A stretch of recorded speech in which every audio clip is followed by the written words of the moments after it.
Hello guys, and this is going to be an interesting weekly update because Moscow is burning, flamingos are flying. Yes, it is official. Yesterday we used flamingos in the real-life situation, destroying Russian FSB outpost near Armyansk.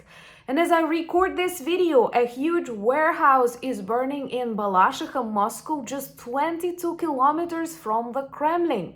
Balashikha is known as a military tech and logistics hub, and they cannot stop the fire, just as they cannot stop the fire near Putin's favorite residence in Balshikha, a result of our successful attacks on oil refineries. Dozens destroyed during this week, fueling the fuel crisis inside the Russian Federation. And I'm sure the weakness of their air defense and the weakness of the Kremlin gobbling is visible even in China, where Putin is traveling to.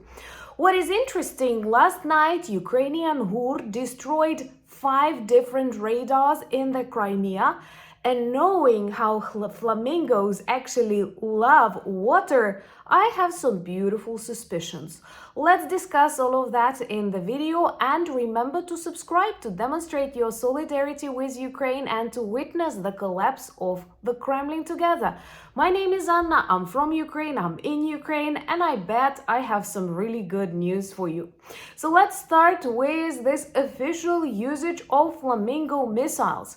Ukrainian cruise missiles. Whenever I pronounce this phrase, I feel proud and I feel confident. That is a great change between the weapons we had in 2022 and the weapons we develop in 2025. That is another reason why Ukrainian people and President Zelensky will never agree to capitulate, because Putin right now is in a position to capitulate with the collapsing Russian economy, burning Russian oil refineries, and serious queues and price rises and bank crisis and many more. So on the 30th of August, Ukrainian armed forces used Flamingo cruise missiles to destroy Russian FSB outpost on the border near Armyansk. And in the result of this strike, the whole building was destroyed, and right now they don't have a place, to threaten Ukraine anymore. That is the first official usage, not the test usage, but the official usage of the Ukrainian cruise missiles Flamingos that are capable to develop a speed of up to 950 kilometers per hour, carry 1 ton of explosives, and travel 3,000 kilometers deep inside Russia. Actually, we can reach Iran. I don't think we plan to, but it's good to have an opportunity. So, apart from flamingos, what turns out to be very effective is inexpensive Ukrainian drones that keep destroying very expensive Russian oil refineries. A serious epidemic of smoking and precise debris falling led to the collapse of 20% of Russian oil refining industry. And that is after they banned the export to try and solve this gasoline crisis inside the Russian Federation, with really kilometer-long queues to get some low-quality petrol. What I loved watching is videos of this, security cameras, how Russians steal gasoline from each other's cars during the night. A very Russian attitude. But that won't save them if the epidemic continues, and I feel like it's going to continue because Russians lack air defense. They keep protecting Putin's bunkers, Putin's residences, but even that air defense did not protect the area around Putin's favorite residence in Sochi, in Balshikha. It is surrounded by fires because, it's really bad. Wars are bad. It was Russian idea to invade Ukraine. Ukraine defends itself, but war always brings explosions, detonations, and fires that can actually be caught up and lead to some unpredictable consequences. So we are watching what will happen to that Gelendzhik residents. But definitely what became obvious even to the supporters of Russia, they do not have normal air defense. They don't have enough of it. They don't know how to use it properly. And of course, they did not plan they would need it. Subscribe to witness the defeat and demilitarization of Russia. That is the only working peace plan. And remember to share these videos.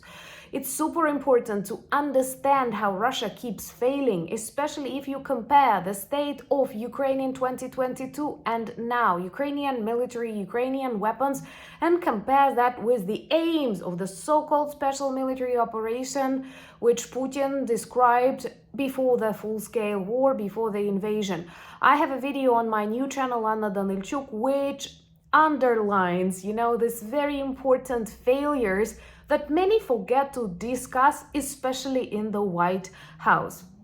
So right now, as we record this video, a huge fire continues in Balashikha, that is a district in Moscow, the heart of the evil empire. Just imagine similar fires in your native cities. Perhaps that would be all around the headlines, the news. I don't wish you to experience that ever, but in Moscow they pretend everything is fine when a huge military and logistics hub is burning together with a chemical plant located in Balashikha, and that is just 22 kilometers from the Kremlin.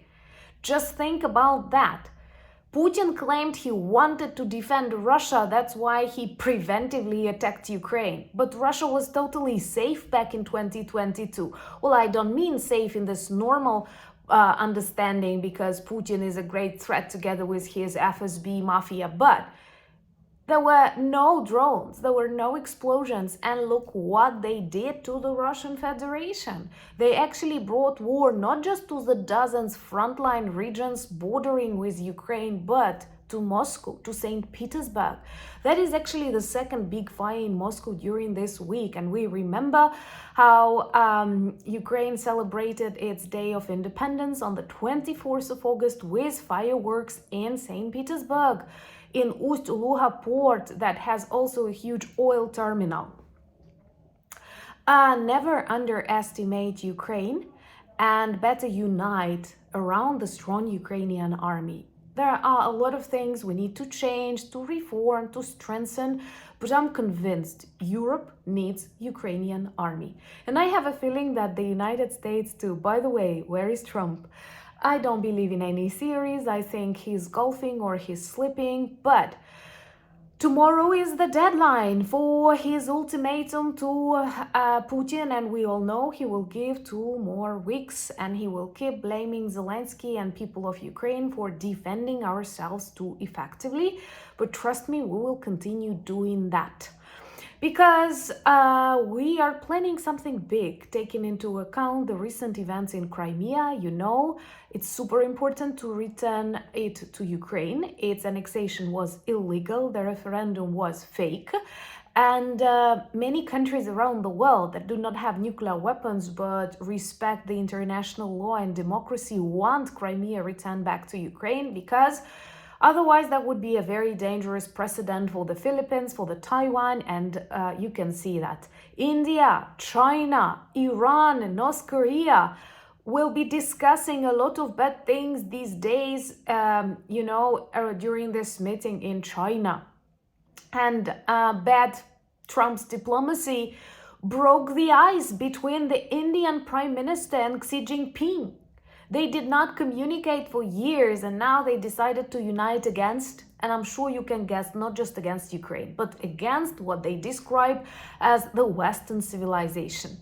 And comparing how they treat human life, the quality of human life, human rights, I still prefer to be on the side of the Western civilization. I'm sorry, I feel bad if you don't like it, or if you know so little about life in Russia, in China, that you believe it's worse in England or in France or in the United States.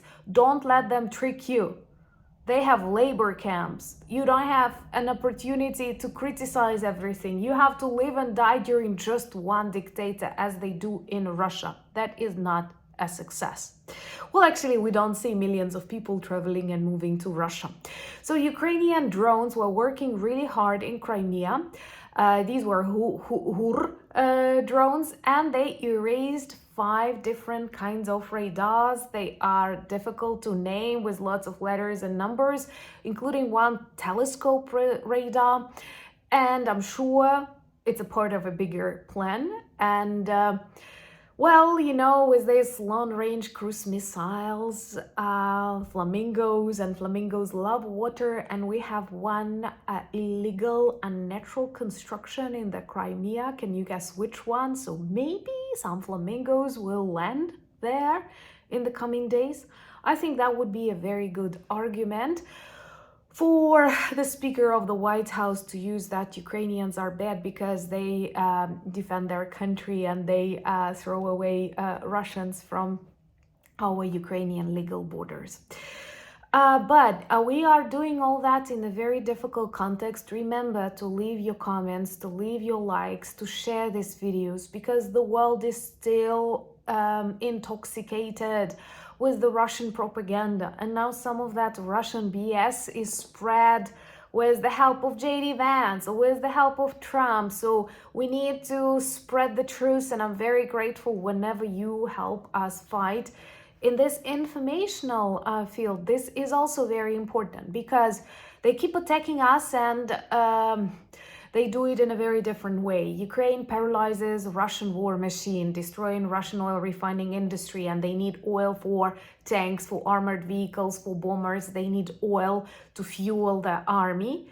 And we, after all their violence, after all the evil they do to us, we keep neutralizing only these legitimate military targets, and they keep bombing sleeping children. This recent attack on Kyiv killed dozens of people, including 4 innocent children in their pajamas in beds in the 21st century, in the center of Europe, in the capital Kyiv. They were just sleeping, and they targeted these apartment buildings and in Zaporizhia. That is Russian new strategy.